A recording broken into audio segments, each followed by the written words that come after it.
Welcome! In this video, we will show you how to properly clean and drain your Wellis spa.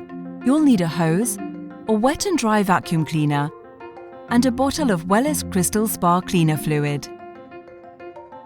Pour the cleaner fluid into the water 1 day before draining and run the open jets at maximum performance for 20 to 25 minutes.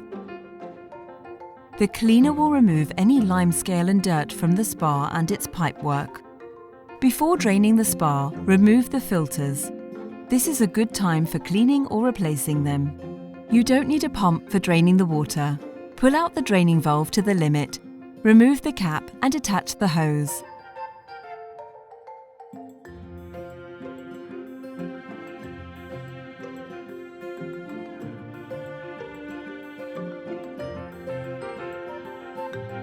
Push back the valve halfway, then rotate and secure it in this position. This will start the flow of water. We recommend rinsing the tub while it drains. When the tub is empty, remove the hose and close the valve. Use a wet and dry vacuum to clean up any remaining water from the spa and the jet nozzles.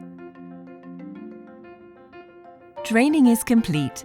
The tub is clean and empty, ready to be filled, which will be discussed in our next video. See you there.